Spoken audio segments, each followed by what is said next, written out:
last night. I Until yeah, I I was don't. dog tired last night and fell asleep while I was watching stuff, watching TV, which is not Yeah, I normal don't for think I. me. Yeah, I don't think I sent you too much stuff. I don't Yeah, know if I the one that sent you stuff on Carney and Alberta and all yeah, that, or was that you? not that you sent that, but anyway, yeah, Okay. it's okay. All right. Anyway, so one story we didn't get to yesterday was about FBI executing a search warrant at the Georgia election office for the over the 2020 U.S. vote. That seems petty, stupid, and wrong to me. Leave it by. Who? It's in the past. It's done. Right? Okay, so you have Tulsi Gabbard and you've got Kash Patel, who are sycophants of Trump. Are you going to be able to believe any of what they find? No. If they start finding inconsistencies in the election and said, here we are in Fulton County, and guess what? We found one old tattered vote and it was made put in incorrectly. So the whole thing's wrong. They're going to say, they're going to find what they want to find and they're Yeah. going to invent anything else. No Oh yeah. one is going to be able to believe what they do because the FBI has been weaponized And for Donald Trump. They go after yeah. his political enemies and they are Yeah. tasked with changing history. Yeah, and part of what I just said there is that hey, it's ancient history. Just leave it alone. Just get on with it. If you believe the Fulton County vote was rigged, believe it. If you don't, leave it. Right? Was it Georgia's vote uh, recounted 3 times? Yes. Arizona's vote the Yeah. same, and it Actually, I was think a I Republican. think It was a Republican governor of a Republican governor of Georgia that had to tell Trump, no, there is no more votes. yeah, yeah, exactly.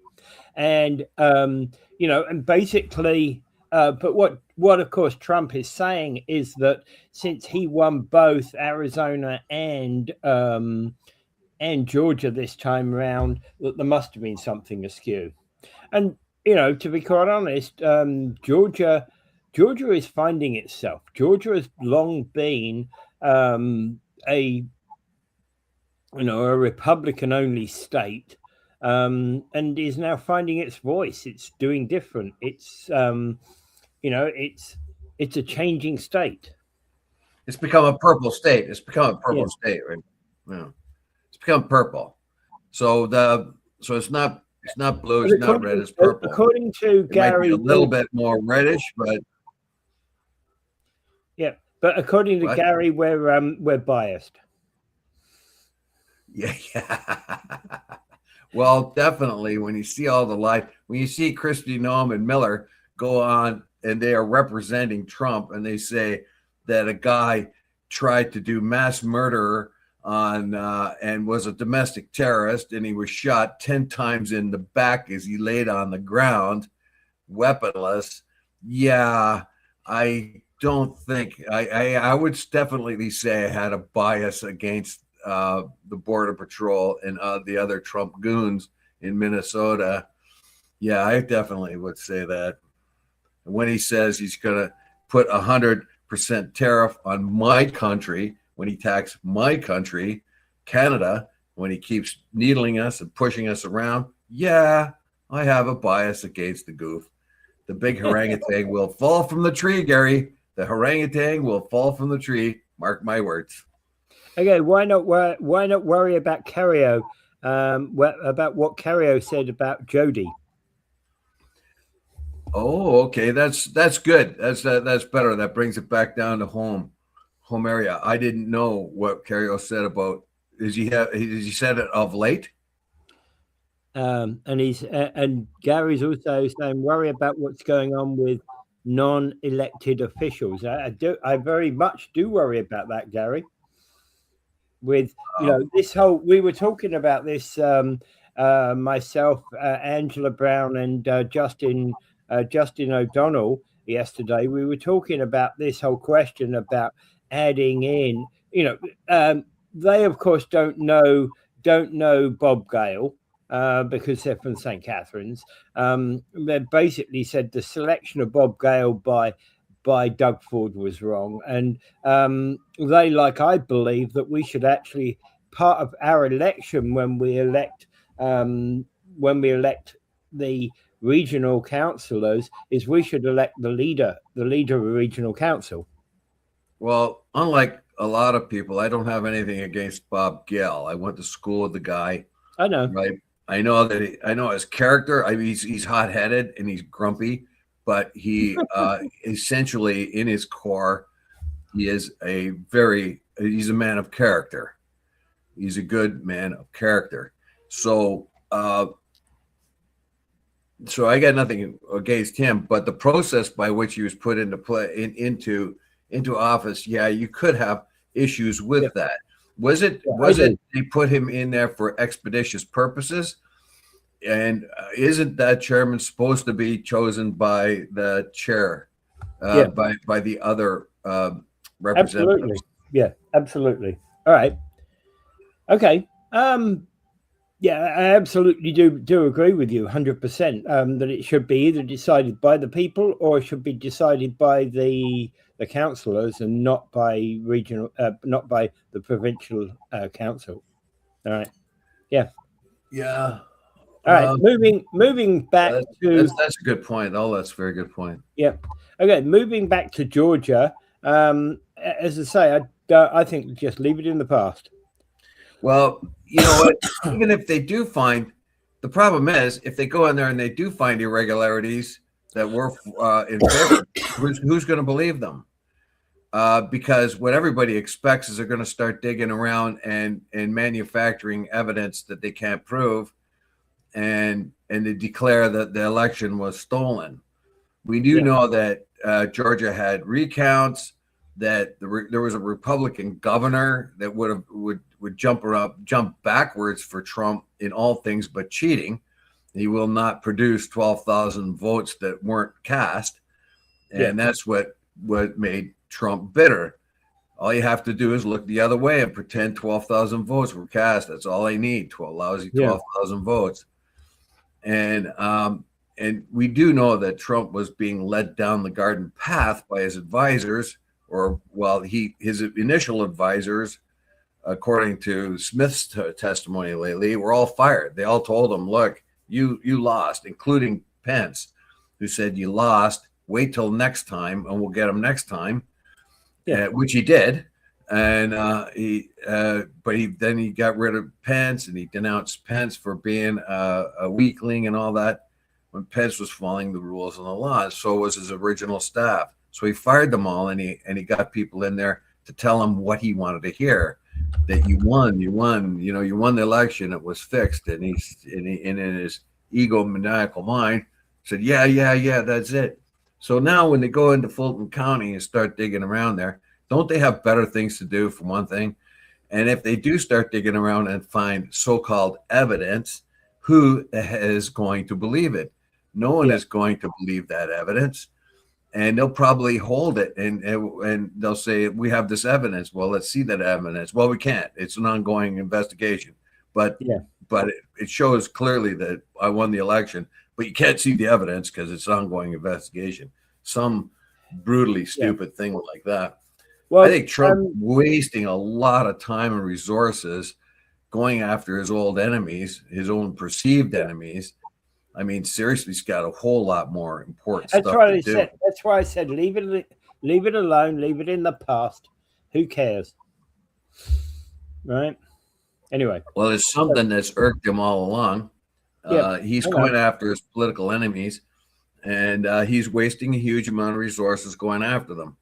I mean, if Obama went after his political enemies, I mean, he would have a raft of them to go after too. You know, Biden would have a raft of political enemies he could go after as well. And who is the most corrupt? So so Trump was calling Biden corrupt in his dealings in Ukraine and so on with Hunter, his son. And yeah, there's probably a lot to that. But on the other hand, look what he's doing now with Qatar and Saudi Arabia and and that coin he's got going. Yeah. And the medallion. Yeah.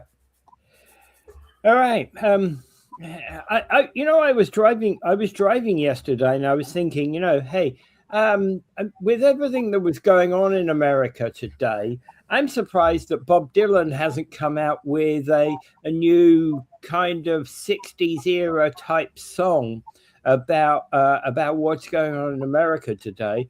And then I realized then somebody, there's something on Facebook pointed out this song, which was Streets of Minneapolis, and I went, okay, I was wrong. I didn't realize that Bruce Springsteen had put this out, and it hit #1 at pretty well everywhere in the world.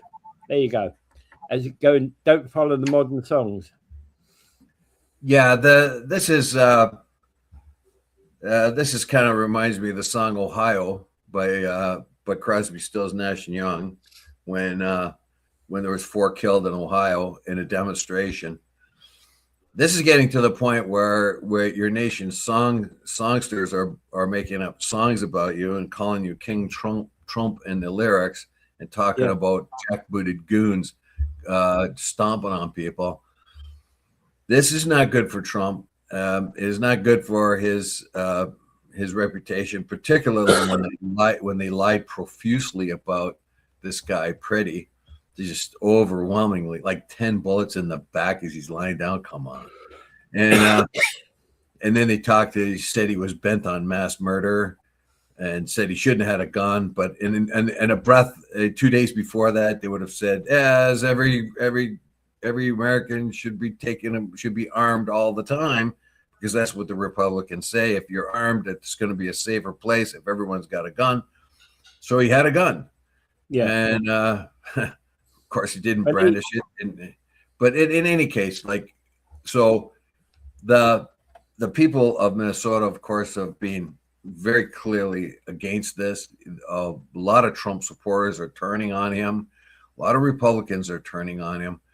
The people who are working with Trump are loyalists, but they're inadequate. Noam's a dummy. Miller is a Nazi. Have you ever heard some of the stuff he talks about? Might is right for Miller. And when you start getting people to focus in on these people, then you're in trouble. Yeah. Now, Trump says, well, Springsteen is a no-talent bum and all this other stuff, and a has-been no-talent guy. Never liked this stuff. Fox News is trying to tell everybody that he's a leftist weirdo, far-left weirdo, and that, he really should do this and he really should do that, and he should be doing a song about the victims of illegal immigrants. And really, they're doing their best to sort of throw cold water on it. But once this kind of thing starts, it's hard to put a bottle into it. No, yeah. And Bruce Springsteen is one of the most beloved of all. And believe me, I know these right wing guys. I work with these super right wing guys that are, a millimeter away from being a fascist, and they love Bruce Springsteen. So now Trump, who they supported and loved and thought he should go to war all over the world. These guys I used to work with, they loved Trump. Trump was the most wonderful thing they ever saw. And so they think that, and they love Bruce Springsteen. They would go to Bruce Springsteen concerts. And so now Trump is telling them, well, you can't like Bruce Springsteen anymore. Yeah. Yeah, but he's not going to be the only one. He's just the first of many, I'm pretty sure. He could be. As far as Bob Dylan has said that he can't write songs anymore. That he's lost the ability to write a good song now. I think Joni Mitchell said the same thing. That actually, Joni Mitchell's found a difficulty being creative again. That doesn't surprise me, because when you think about it, he's had Dylan's songs more than 600 of them have been hits for various people, not just Dylan. 600 of them have been in the top of the charts. Top 40 in the in the US charts. So it doesn't surprise me. He's had a long career, so the fact that he's got nothing left to write, that's fine. That's okay. I saw him right there at the base of Clifton Hill. I saw him perform there at the base of Clifton Hill. I could walk to his performance that day, but he couldn't sing. He was there, but he couldn't sing. He could talk a little bit, but his voice was shot. It's kind of weird. Yeah. Well, yeah. But again, I just said in the beginning, in the mode of, I wasn't expecting Bob Dylan to write, but in the mode of was meaning that we all know that back in the 60s, for example, that Bob Dylan was the world's #1 protest songwriter, right? Oh, I know. You'd have to Pete Seeger and all them, maybe he became the most famous, but he built his work on people like Pete Seeger and all the others there.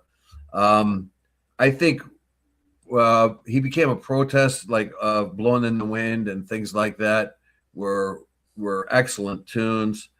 And then he became more of a pop icon, but he still had his poetry and things of that kind. So I don't expect Bob Dylan to make a song about what's going on now, although I think for just about almost everyone, what's happening in the States right now is really distressing. And and I have to apologize. By the way, I have to apologize to Paul Amir yesterday. I read his comment out and I didn't get his name at all and got it wrong. Sorry, Paul. Didn't. Paul's there? Yeah. Yeah, Paul was watching and he made a comment yesterday and I read his name wrong. And then it was only at the end of the show that I kind of realized, hey, we're talking about Paul Amir here. Yeah, so sorry about that, Paul. All right, Alberta and Canada want out of Canada. Well, we'll talk about that later on, Rick. Okay. Yeah, we got it in the lineup. On, Carney says he expects USA to respect Canadian sovereignty. Yeah, this is a very odd thing because what's happened is certain Alberta separatists have gone down into the United States to talk to Trump to ask Trump to assist them in separating. That is treason. You are asking another government to come in and to interfere with your politics and to give you resources to break apart the country. Well, imagine if Canada went down to Vermont and said, and started agitating, and people from Vermont came here to Canada and asked Canadians for help in separating from the United States or Maine or someone else, another state that's very similar to Canada. New England is very, they have a lot of Trump supporters there, but most of the people are more like Canadians and things like that. Their political outlook is very similar to Canada. That okay, so the possibility at the moment, as I understand it, the numbers do not exist for the referendum vote. All right, so that they haven't achieved the mass numbers of people signing the petition for the referendum vote.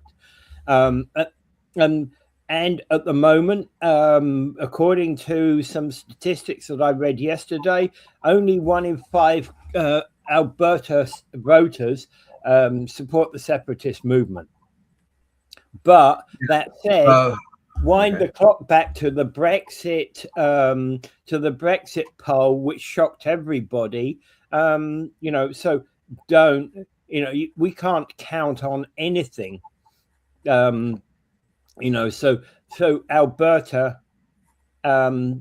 you can't count on anything. We just don't know. The whole thing is open for misinterpretation, interpretation, and whatever. And there's allegations out there that MAGA are spending money on the Alberta, to support the Alberta separatist campaign. Sure, they're meddling. There's a lot of oil there, and they want it. And what they don't understand, though, is the Albertans do not want to. Very few of them want to join the United States. What they want to be is an independent country. And that's not exactly what MAGA wants. MAGA wants them to join the U.S., of course, and all that. But this is something for Albertans to decide. Do not get anyone else involved. Can you imagine somebody from Ontario going to Alberta and telling them how wrong they are for having separatist ideas? Mind your own business. Get out of here. And I would say that's too for the States. Mind your own business. Get out of there. Tell MAGA to mind your own business. Get out of Alberta. Let Alberta decide on its own. Yeah. The other referendum that might be coming up is one for Quebec. And Doug Ford has saying that's a bad idea right now when we have all these difficulties, trade difficulties, defense difficulties, et cetera, et cetera, et cetera. And the Quebec politicians have made fun of them, saying, oh, yes, you are so concerned about our well-being in a kind of satirical way. Yeah. But I'm not even sure that, according to the Legault, the leader that's leaving right now, he has said that at this point in time, Quebecers do not have the stomach to leave. Well, I say I put that the wrong way. They don't want to leave. They want to be an autonomous region in Canada more than they want to leave, because the Canadian economy and benefits have been benefiting them more than anything. Quebec has always been a recipient of equalization payments. It's never paid out. I'm pretty sure the day that Quebec becomes wealthier, a wealthy have province, and then are required to give equalization payments to other provinces, maybe at that point they'll run a referendum, because they can run, they can support themselves very well at that time. However, I don't think, basically, mind your own business. If Alberta wants to separate, that's up to them. That is up to them. I mean, I would advise them to stay within Canada, because much more focus is on them now. What Carney has done is he's seen the geopolitical mess that Trudeau has caused and previous governments have caused, and zeroed in on the West and seen how valuable that is for the Canadian future. He's just a much more practical guy, and he can see the energy. He can see potash. You see all these things of the West, and the West is the future. Let's put it that way. Within a decade or two, Alberta will be the third largest population in Canada. It will overrun BC. So it's said. So there's a future. There's a future. That doesn't surprise me, because of the oil patch and how it's inviting. It's inviting jobs out there, right? So it's inviting people to move out there. There was a time where that's not all it has. I know. But that's not all it has. It has a massive agricultural business. Alberta beef is among the world's best. It has grains. It has an agribusiness. It's got tough, resilient farmers. We could sell to the rest of the world. It has natural resources other than oil. You take Saskatchewan and Alberta put together, and they would be like a massive economic force unto themselves, and one that will pursue into the future with great resilience. And, I kind of admire the Albertans and Saskatchewans, because they're pretty tough, and they just go at it business. They're just no nonsense type people.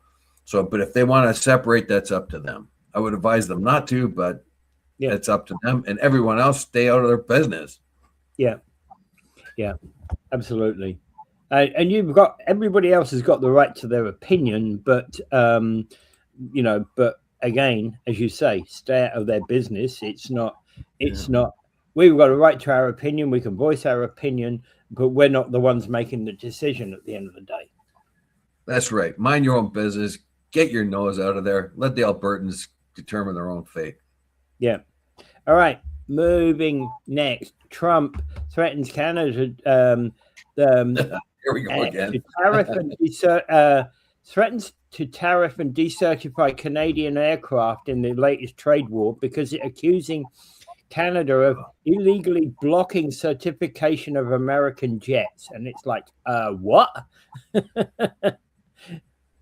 Well, apparently these Gulfstream jets that were made in the States are competitive to Bombardier type aircraft. Bombardier, Bombardier, I knew that. Yeah. Because Bombardier have been, their main jets that they sell are the smaller ones for private sector. Smaller, mid. No. They have a lot of public sector. You'll get on Bombardier, smaller, short flight Bombardiers here and there and everywhere. They're all over the world. Gulfstream also. This is the competitor. Now, what has happened is the Canadian government has partially certified a lot of these Gulfstream planes, but there's a process they have to go through. Now, can you argue that they're stalling that process for now? Maybe they are, in order to give Bombardier a bit of a leg up. That would happen everywhere in the world, including the United States, if the was reversed. I don't know if they have much evidence that they're holding back. We do know that some of those planes that he was talking about have been certified, or are in the process of certification. So it's not like they shut them out and weren't certifying them. They're in the process. But this gives Trump another thing to yell and scream about. Back in his first term, he hit a Bombardier jet, the A-20, and he put 300%. He put 300% tariffs on it. So what Bombardier did, it just sold the whole plane to Airbus, and Airbus builds it and sells it to the States anyway. So, so I don't know what that accomplished, and I don't know. It's just another huff and bluster thing, like 100%, like the 100% tariff because Carney staged him in Davos. Yeah. And I'm not even sure that Carney didn't go there to upstage Trump. He just went there with a speech and said his speech. But because it got a lot more attention than Trump's, that he got jealous and made put 100% tariff. Okay, like he can do that. I think the Supreme Court is going to have a thing or two to say about that tariff. Yeah. Okay, so it's just more noise coming from him. Like according to Kevin O'Leary, who is a very he's a Trump supporter and he likes Trump's business acumen and stuff like that. He doesn't get into the politics so much, just sticks with the economy kind of. And he says that Trump is full of noise and bluster, and he says you got to find a way of sorting through the noise and the theater, the sort of acting. And in there, you'll find little pieces of wisdom, but you got to kind of shut out the noise. And I'm not so sure we have been able to do that because the noise is so loud. The business about 100% tariff here, 50% tariff there, that kind of thing, going on, and then you get this idea that, okay, what is it he really want? And Kevin O'Leary, being a Canadian and having liking a lot of what Trump says, he says that there's messages in there, but most of it's noise and bluster. But you got to figure out, you got to kind of sort out what's in there of use. That's Trump's technique, apparently, just fill up the room with all kinds of clutter and gab, and but in there is the message. I don't know. Yeah. That's what Gary says, Yeah. Okay. Yeah. And I don't know.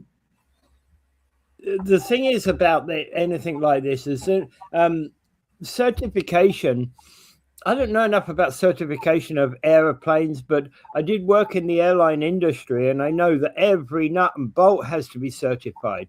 So certification in the airline industry, I would imagine to be quite a thing. You can't just if you're fixing something on the wing of an aircraft, you can't just pick up any nut and bolt that happens to be lying on the ground. It's got to come from the certified pile. Well, he's claiming he's going to decertify Bombardier's planes in the U.S. Well, they have been certified in the U.S., so they have been certified as good, solid aircraft, meeting the conditions that have to. So he says he's going to decertify. How do you do that?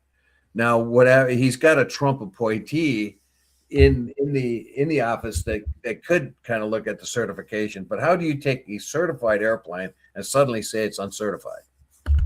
How do you do that? Yeah, you only do that with corruption, right? yeah. And to threaten a country to certify a plane because you want it certified, that's odd too. It's just really kind of weird. And I don't know. I don't know. I think it's just more of that huff and bluster that O'Leary talks about. Yeah. Okay. Yeah. So I don't know. It's something that is really quite. That's as I say, pretty well everything. A friend of mine was actually in the. I used to work one time, long time ago for British Airways, so know a little bit about the airline industry, but I'm not going to say huge amounts. Right, and Mike asked whether what Trump is doing is legal. I think what he does not have the legal right to do this, and I would tend to agree. Yeah, but it'll take a while for it to sort itself out. You know what I mean?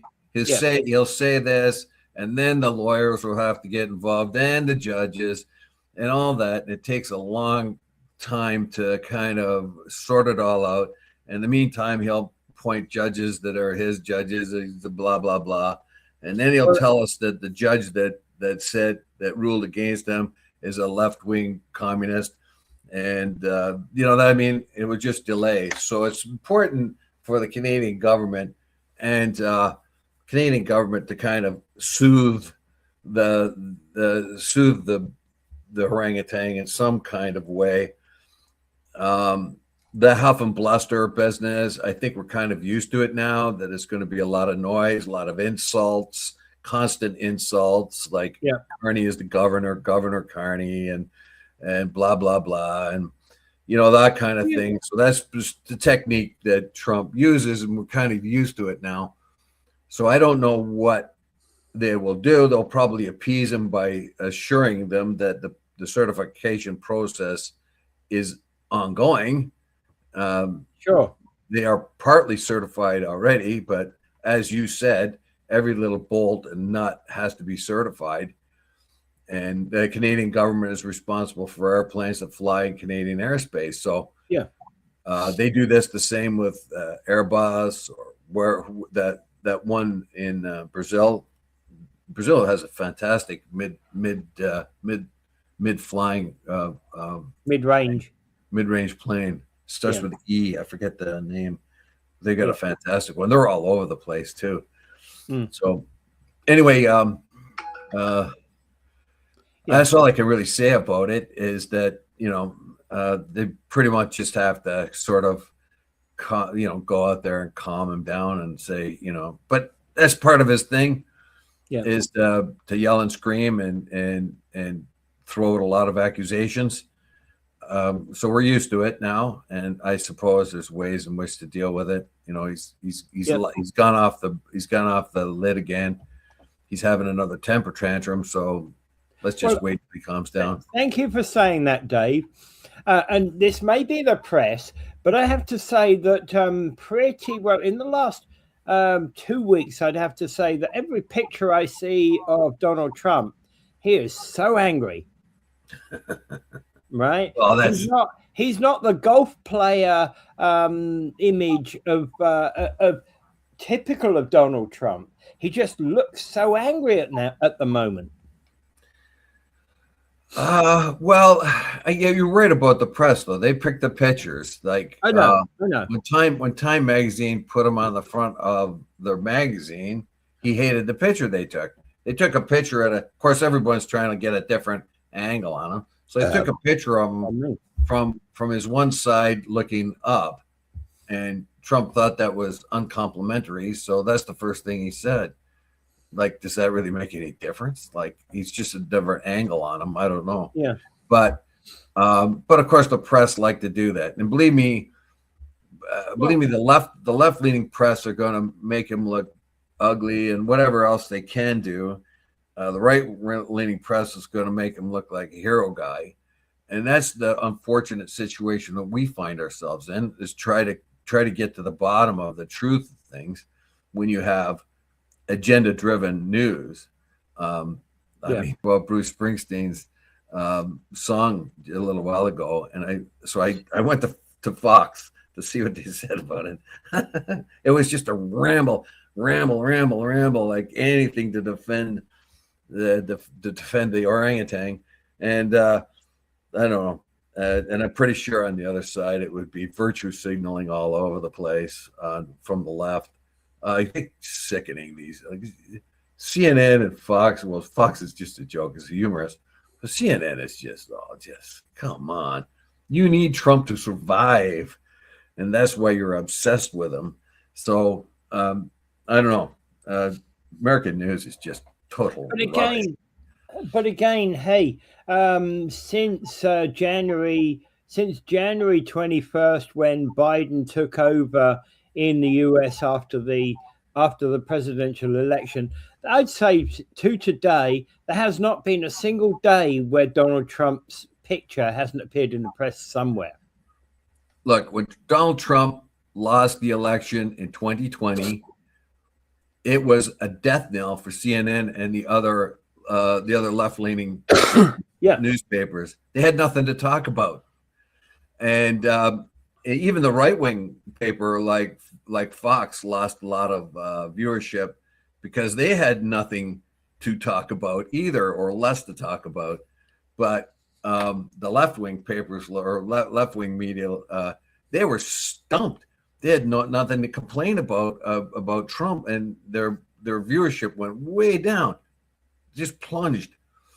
And so when Trump got back they're probably celebrating at CNN. Oh, finally our ratings will go back up because we can denounce Trump all day long. Yeah. And Fox the same. They'll say, well, we can lie about Trump and see how great he is, and CNN can say, well, we can make sure that he looks a lot worse than he really is, and Fox will say, we'll make him a godlike figure, and everybody's happy. And who are the fools that are watching this stuff? Yeah. And again, you know how that, what I'm saying about that is that because he was in the press every single day from 2020 to today, of course, it's no surprise, irrespective of what you might think about Donald Trump, it's no surprise that, of course, the American public were very acutely aware of Donald Trump's future intentions. Yeah. Anyway, we can talk about the agenda-driven news agencies in the U.S. And now TikTok is owned by a billionaire, and they're gonna be able to filter whatever they want and what they don't want us to see. So that's kind of out of it too. I don't know. It's pretty hard to dig down and find the truth in the news these days, because it's all agenda driven. Whoever owns a station, they have their own agenda, et cetera, So yeah, you got to go searching and read and hear a lot of news, and it just is time consuming. Try to get to the bottom of stuff, and the exaggerations are just out. Like, I don't know. Stick to the truth. Stick objectively. Let us decide. I don't need your opinion. Anyway, well, I've had my own little diatribe. I'm done now. And Gary's saying basically we need to change the program name from Talking Niagara to Talking Trump. Well, look, it's impossible not to talk about the guy, isn't it? Yeah, He's that's for he's sure. in the news constantly. He's making one outrageous thing after another. He's invading countries. He's dropping bombs on people. He's making a board of peace. He's threatening our country all the time. He's threatening Okay. Canada steady, and it's impossible not to talk about him. Okay. So the challenge, therefore, is And he loves it too, by the way. the He loves challenge, therefore, is that we have to go through future shows and we don't talk about Donald Trump. How about that? Well, yeah, I guess we could have one show a week where we don't talk about the guy, but it's probably impossible not to when your country is being challenged like it is, by the big orangutan. But the orangutan will fall from the tree, I'm pretty sure. But if he doesn't, we're in trouble. When? No, I don't believe he will. I don't believe he will fall from the tree. Maybe not in this term, but what will happen if he doesn't manipulate the election and the midterm election, if he doesn't find ways of manipulating that, then in that period of time he'll lose a lot of power and there will be restraint on him. Right now, he's annoying fellow Republicans, which is bad for him, and the Republicans are standing up to him, which I never thought they would do because they're spineless. They're afraid of the guy. I'm sure if it was reversed, it was a Democrat orangutan in there, the Democrats would be afraid of him too, but as it is, the Republicans are terrified of the guy. So they won't say anything. They won't say boo, but they are saying stuff, which is surprising to me. There are Republicans standing up and disagreeing with him. That could be the harbinger of things to come when the Republicans have found a spine. But I wouldn't count on that right now, and never put Donald Trump out. He's an amazing guy around election time. Yeah, he's got that common touch, the golden touch, and look what he did. Although I wouldn't say that it was. He massacred Kamala Harris and Joe Biden, but seriously, the Democrats were probably at their weakest they've been in 100 years with Biden and Kamala in office. So he did get that advantage. He did not have an Obama to run against. He didn't have a Clinton to run against. He had a senile old man and a woman that was extremely unpopular. Yeah. So he did get a bit of, but he again, do never think that he's going to lose and take it for granted, because he is. I know he's a vote machine. He's a vote magnet. That guy. Yeah, but again, as you well know, the vote was close. The vote was close. He won. He won the popular vote by what, 1.6%. That's right, something like that. But he did win the popular vote, and he won. He won all the important states and all the important swing states, which tells you a whole lot. And this is a guy that had been impeached. This is a guy that led the revolt on January 6th against the Capitol building, the riots that happened there. And at that time, most of his Republican colleagues denounced him for doing that. Now they're trying to pretend they didn't do that when they're investigating Smith. So I don't know. It's all about power, basically. It's not what's right or wrong. It's about power, and it has a veneer of what is right or wrong, and that's the real difficulty here. I think what Miller has said, basically, one thing Miller has said that I kind of, he says it's about power. It's about power. It's nothing about anything else. It is about power. We have the power. We have to use the power, and that's it. And if you're not with us, you're against us, and that's all there is to it. So he's very much a realist there. we've got power and we'll use it, and we'll dominate with our power. And unfortunately, the U.S. Senate and the U.S. Congress are bodies which are supposed to restrain a president from becoming a king or an authoritarian, but they don't have the willpower to do that right now, the Republicans. But I think they will. They will have that going forward, but we'll see. Yeah. Okay. So one quick thing for you. Okay. So Google. Gary says Google carry out, and what did he say about Jody Burdett? I've done exactly that, and I basically I put it into Google. It says looks like there aren't any great matches for your search, right? So I asked Copilot the same question, and basically that says other than the question that went through in front of the council last week, it says more or less the same thing. There's not a lot that out there about this topic. Did Niagara Falls City Council denounce Jody Burdett? I'll see if I get my Google thing. Let's see. See if I can find anything. Council denies residents delegation. Let's see what it says. Taxpayers want to hear from him either. Council muzzles Burdett. Doesn't say on this particular article who's specific. Oh, there's Cario right there. Okay, we'll find out. It says, I don't want to listen to this guy. I'd like to make a motion that we do not entertain Mr. Burdett. We already read all his correspondence. I don't want to listen to him. I don't think the taxpayers want to hear from him either. A motion put forth by Cario to suspend council's procedural rules and not listen to Burdett's delegation was approved, with only Lori Lococo opposed.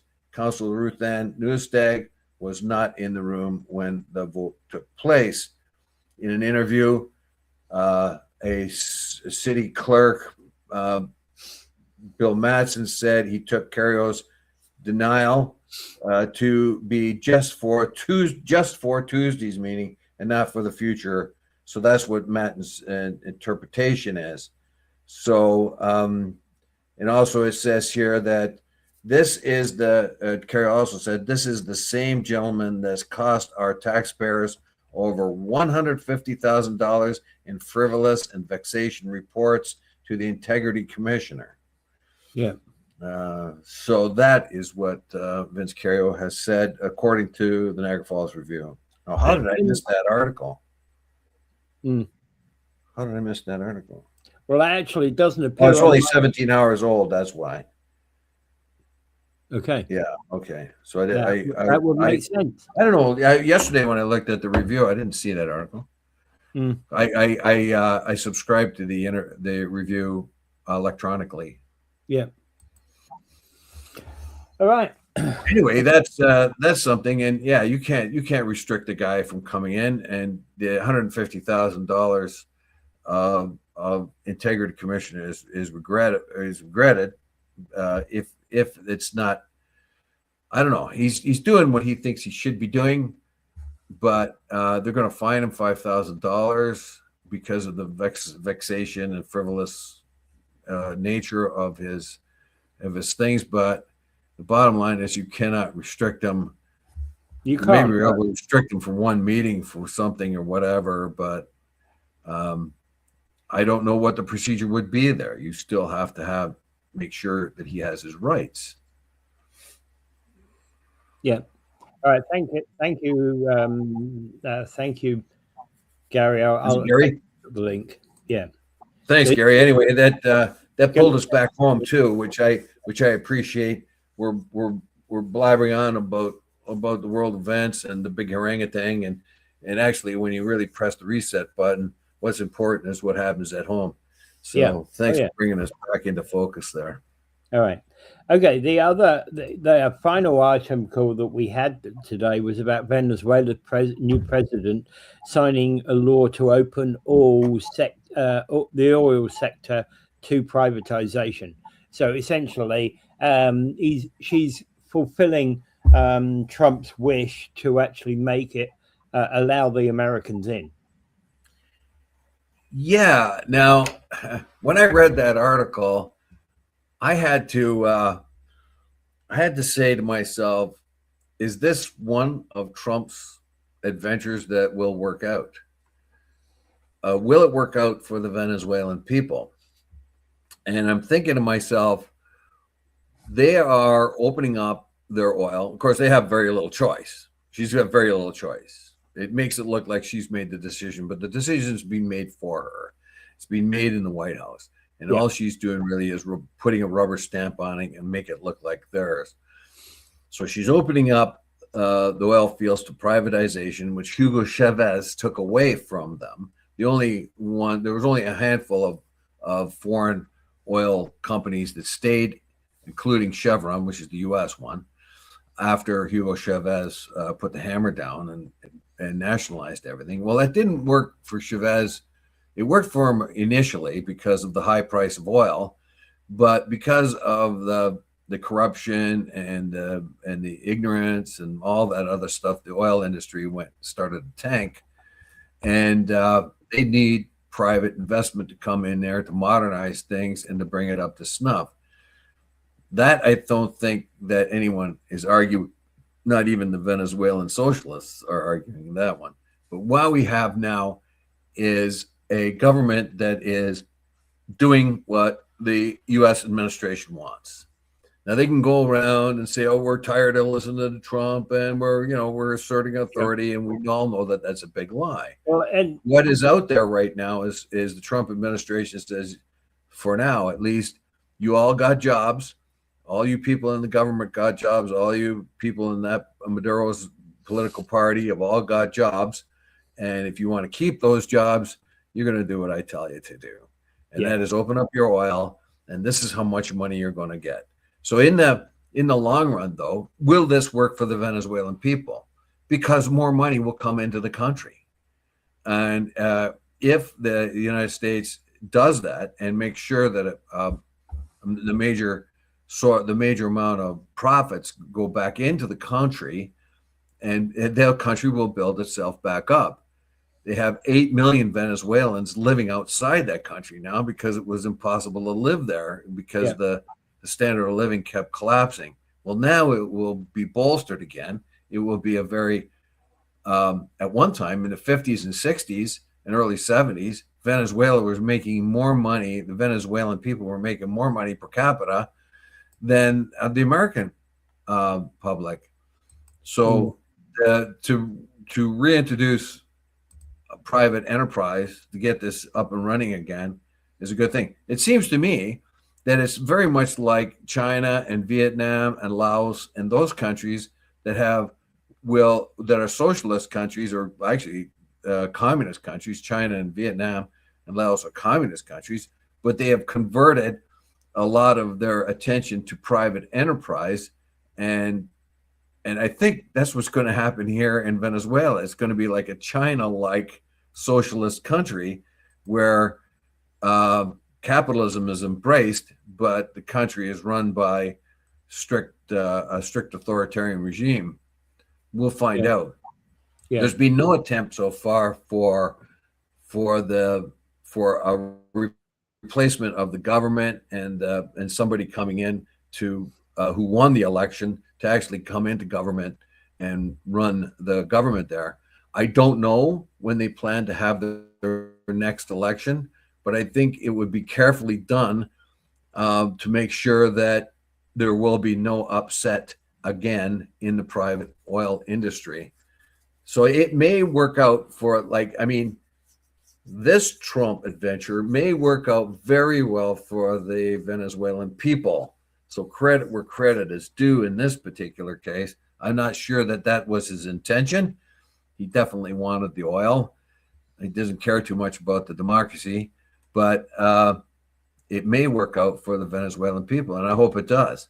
More money is going to go back into the average Venezuelan, and their police and the fire departments and their administrations and all that's going to be kept going. There isn't going to be an upset in government administration. So I don't know. Is it going to be a gradual shift, like Rubio said? Rubio mentioned that Spain, I think, and Chile, those places took a long time to go from a authoritarian government to a democratic government. But it did work over time. Will that be the same for Venezuela? It's not something that's going to happen in the next 15 minutes. No, it won't. And so this particular move by the U.S. may have, although they did it for their own regional power and their own regional wealth, and any major country would have done something similar. China would have done it too, or whatever. But the big worry are the Venezuelan people going to get anything out of this? And it looks like they might. And so we can only cross our fingers. And if Trump's looking for a feather in his cap with all this other stuff going on the world and his constant hissy fits, this is one he can really put, like, he can make sure he can say, look, the Venezuelan people are getting more money. There's more money being invested. There's more jobs, right? And the 8 million people are moving back to Venezuela. So that could be a feather in his cap if he does it, if he continues to do it in a way that benefits the Venezuelan people. Yeah. Okay. 10 because everything else has failed. He's failed at the Russian-Ukraine war. He said he's going to fix that in a day. He's been in power over a year, and that still hasn't been solved. He said he was going to solve the Israeli-Gaza thing. He didn't do that. It's now being solved, but he was going to do that quick. And so those things are big failures. But this one might not be. The Venezuelan thing might not be. Okay, so here's an interesting question. Peter, you can ask Dave, instead of saying Trump change the Trump to Dave. Dave change.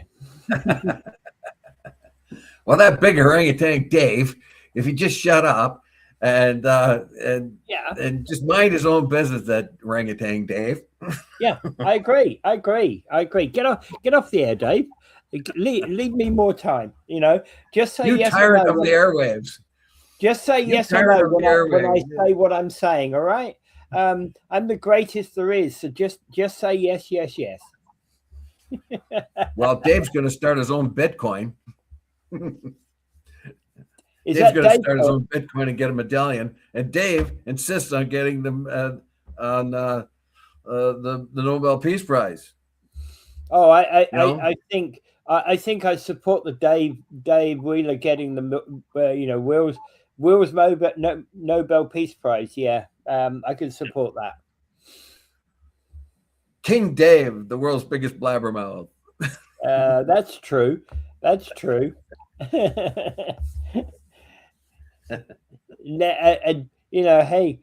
so many truths in that. Thank you, Rick. I think I love that one. I have to twist that one around over the weekend and see what we come up with. All right.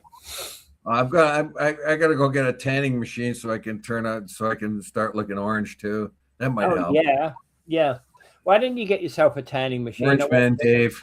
You look decidedly unhealthy. The Canadian white skin, it's decidedly unhealthy. I suggest you go and get yourself a suntan machine. I'm going to do like Trump did in the first term, like have like white across the top of his hairline and 2 white goggles where he put the goggles on before he went into his tanning machine. So basically, King Dave here, King of the Blabbermouths. I'm going to put a tariff on this place. So you're going to put a tariff on Facebook or on YouTube? I'm going to put a tariff on City Council.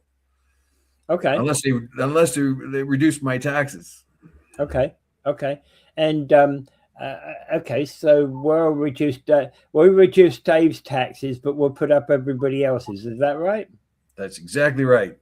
I want to play the role as close as I can to the other time. Okay, so you better come up with a statement against Mr. Diodati. One that basically shows the world that how privileged you are. Yeah, that's right. I'm gonna, I'm gonna put a big tariff on City Hall unless my street is plowed first every time. My street is, hey, the big Jim sends his plow or his whatever down my street. Hey, look, I would like to commend the guys that are doing the plowing in the city of Leyte. Oh, absolutely. Yeah, I have to say that I am very surprised how fast they were able to get the snow off the roads in the best possible way. I know it's white gold to them. I know they're making mass amounts of overtime doing it, but they're doing one hell of a job. I haven't really experienced a cruise doing it as well as this in the past. It's very complete, very organized, very well done. I followed plows down Dorchester Road on Sunday before I went to the studio to be the world famous bingo caller that I am, and thankfully the plows pushed away the paparazzi that were in front of me, so that would help too, But anyway, so I've been observing the plows anytime I've been driving around, and I say they're first rate job, and big thumbs up to the city crews for doing a great job. Okay, while you're talking about plows, Dave, so clearly right now it's just snow. It just started snowing about 10 minutes ago. Okay. The plows are actually out there. There's a set of plows on the 405 about where Stanley Avenue is. There's a set of plows on the QEW about where the 405 joins. There's another set of plows on the 406. And there's one going through the Thorold Tunnel right now. Yes. Yeah. So, all right. Yeah. So anyway, like I said, again, hats off to the guys on the plow crews, the regional guys and the Niagara guy and the Niagara Falls guys. Well done. Well done. And for the massive amounts of snow we had over the space of time, spread out over the space of time in the frigid weather, it's a great job. And like I noticed that this year more than other years, I just happened to notice how well they did it, how fast they did it. I think, well, it's weird because it actually, sometimes we're very critical about how the crews work and how regional roads and city roads get different treatment. Apparently, regional roads will get the priority treatment, right? Yeah. Well, and that's been true, but again, I think that the crews have been working well on both sets of roads. So the city roads have been being cleared up. I don't know about the lack of salt in St. Catharines. That's a big problem, particularly as it's starting snowing again right now. Yes, apparently the shipments being held up, like there is abundance of salt coming into the country, but it is being held up in port for some reason, or it's on some ship. The young lady that plowed my parking lot here yesterday, I was talking to her, and she's saying there's a big dearth of salt, but there is a lot of it. It just hasn't come into the country, or some stalling it. Something's holding it back, but there's plenty of it that should be here normally, and I don't know. And so she said it's being held up in port, basically. And she's saying what they're using now is they're using a 5-to-1, like 5 parts sand, 1 part salt in its stead right now to put down on driveways and other things of that kind. Okay, the other thing to note is the snow that is happening right now is projected to continue until 10 a.m. Yes. So anyway, all right. More snow. Great. Yeah, great. Yeah, more snow. All right. Anyway, so Dave, time to sign us out, I guess. Yes, and I will. And I always will mention Gaza because, well, Ukraine's pretty bad too, but Gaza, I always put it out there Gaza. 70,000 people lost their lives there. 25,000 of them were children. There are probably 100,000 children that are maimed. And we really got to get that. If the board of peace is a thing, I hope it stays focused on Gaza until it is fixed. We have one half of Palestinians were children, 14 years and under. One half, 60% of them were under 18. So, or 62% of them were under 18. They had nothing to do with this damn war, and yet dumb bombs were crashing in on them. Didn't matter if you took out 10 kids to get one Hamas fighter. Big deal. That can't happen again. That really cannot happen again. And the only thing we can do is rebuild Gaza, get the kids to school, get them normalized somehow, get something going there, and let's bring peace to that region and let the kids and the people, the innocent people, those people who are innocent in Palestine, which is the bulk of them, get them back, back living a normal life. I don't know how, like, the 82% of everything is destroyed in Gaza, and they get 2.2 million people in a strip of land that's the size of the island of Grenada. In fact, the city of Detroit is bigger than Gaza. Like, the extended GTA of Detroit is bigger than Gaza. So that gives you an idea how small it is. Yeah. All right. Okay. So thanks, and Dave. Without further ado, I bid you adieu. Thanks for